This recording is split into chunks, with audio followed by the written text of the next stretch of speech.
मैं खुर्शीद नैयर सारन छपरा से हूँ। मैं जन सुराज का प्रदेश कार्यकारी समिति का सदस्य भी हूँ। मैं अपने बिरादरान इस्लाम से कुछ बातें कहना चाहता हूँ।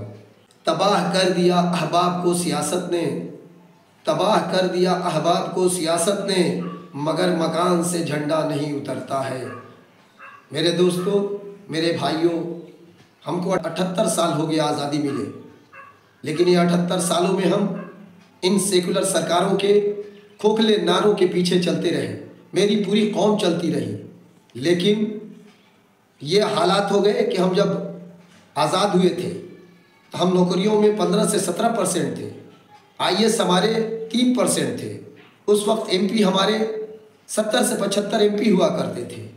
लेकिन जब से ये सेकुलर सरकारों के पीछे हमने चलना शुरू किया, आज ये आलम है हमारे कौम का कि जिसके कि यहाँ नौकरियों में हमारी आबादी के हिसाब से 0.2 पर आ गए।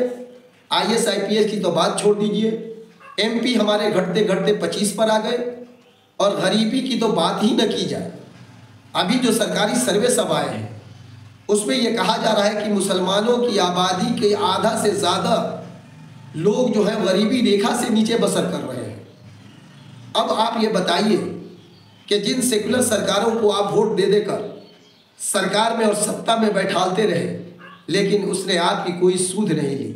मुसलमानों के बच्चों के लिए, नौजवानों के लिए कुछ नहीं किया। आज बिहार में एक प्रशांत किशोर जो जन स्वराज पार्टी बनाकर आपके हक और हकूक़ की लड़ाई लड़ना चाहते हैं, वो आप ही की नहीं, वो कहते हैं कि जितनी संख्या लोगों की है, जिसकी जितनी संख्या है उसकी राजनीतिक और आर्थिक भागीदारी हम दिलाएंगे।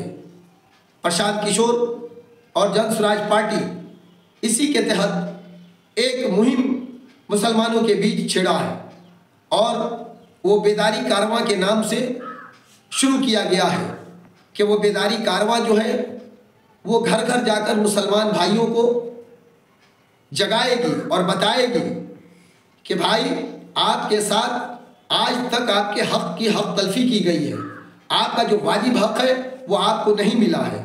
आप हमारे साथ आइए, प्रशांत किशोर के साथ आइए, जो आपका हक है आपको मिलेगा। उसी के तहत पटना में 18 जनवरी को एक बेद मजलिस रखी गई है, और उस मजलिस में मैं चाहता हूँ कि हमारे जितने बिरादरान इस्लाम हैं वो आकर अपने हक की आवाज़ को बुलंद करें, और जो आज तक आपके बच्चों और आपके लिए कुछ नहीं हुआ उसकी आवाज़ बुलंद करें और प्रशांत किशोर के हाथों को मजबूत करें।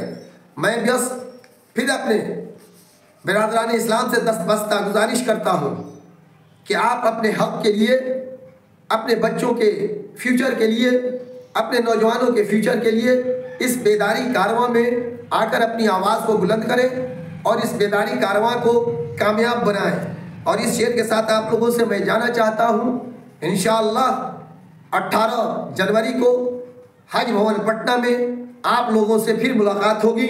मैं ये कहता हूँ कि मेरी हिम्मत को सराहो, मेरे हमराह चलो, मेरी हिम्मत को सराहो, मेरे हमराह चलो। हमने शम्मा जलाई है हवाओं के खिलाफ। अल्लाह हाफिज़।